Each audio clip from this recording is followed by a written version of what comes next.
I think I done been through, I ain't gonna lie. It's like, I'm a grown ass man. I ain't even gonna lie, cause like, shit I've been through, I ain't gonna lie, not a normal teenager that went through that. I done seen I'm already knowing. Whole lot. At what age did you start to get mixed up in some of the more street shit? Because obviously, you know, a lot of your subject content is very, very aggressive and is, you know, is in that world. So at what age was that a side of the world that you were exposed to and started to participate in on any level? Like, I was always bad as hell. Like, I remember when I was little, like, my next door neighbor, this was when I was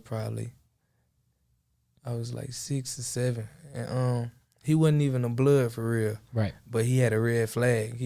I guess his big brother gave it to him or something. Right. He had a red flag. I was about 6 or 7. He like 3 years older than me.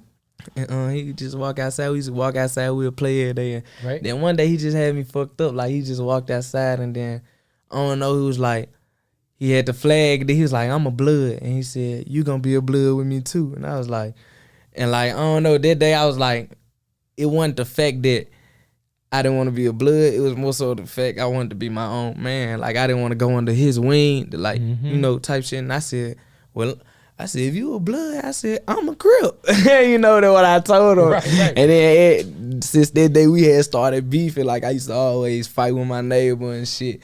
And like a whole lot of fights in the neighborhood. Wow. We ended up moving. We had to move and shit. I was just bad as hell. Mom was like, man, I ain't gonna lie. I already know what you gonna do out here, so we moved. But I ain't gonna lie, when I moved, I really got even more into gang shit because I was more distance from like the niggas I was growing up with. So shit, it was like I was wanting to do this shit more because I wasn't. You had to find new friends. And I ain't want to do that. So really, when I really started doing, it was probably 14, like 13. And the thing is too, is like I met both your parents and they're great people, and like I feel like you have a great support system. Oh yeah, they was perfect. It's just me. You have a great support system. Like you have a great support system. I think it's dope that you keep your parents close to you because a lot of people don't do that, and they become someone who they're not with this rap shit and this Hollywood shit. So like from you getting into trouble like that when you were like 14 and shit, like to you rapping, like when did you start taking this rap shit serious? Like when I was like 15. Cause like, what was it? What was the moment though where you were like, oh shit, this okay? Like I had dropped this song. I recorded this song. I think it was when I was 14. I recorded this song called No Love Anthem. And before I blew up, it had 100K on the audio. Like on Audio Mac. It was my first song. Like on YouTube. Okay. That's what was crazy. I got 100K on the audio video on YouTube. And then I was like, man, this shit crazy. And it was my first song I ever made, my first song I ever dropped.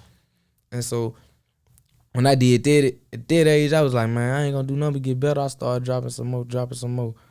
Turned 15, I dropped No Chords Part 3. Whole time, I'm flunking in school. I'm getting behind. I'm fucking up. I'm telling mama, bro, it was crazy, man. Every night I was doing, in her eyes, it was like I was doing wrong, but I was really making my own lane. I was making something. I knew what I was going. I knew I was on the right path because, like I said, I was seeing angel numbers like 444 that's tatted on me, and I was like, Mom, I'm on the right path. I'm on the right. I got you.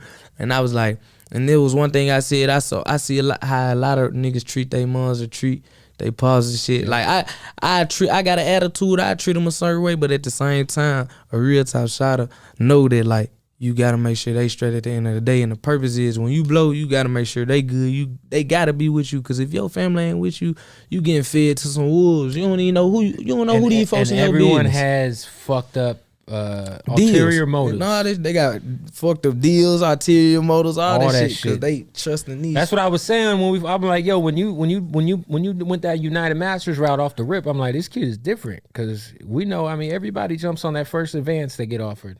Yeah, for sure. And then they fuck it off, and then they got to pay it back. And it's crazy. They was offering me $3 million and shit. I went through United Masters and took $150,000 just to play it safe. And then you probably got that $3 million within a few months. And you own the record. Shout out to Steve Stout, man.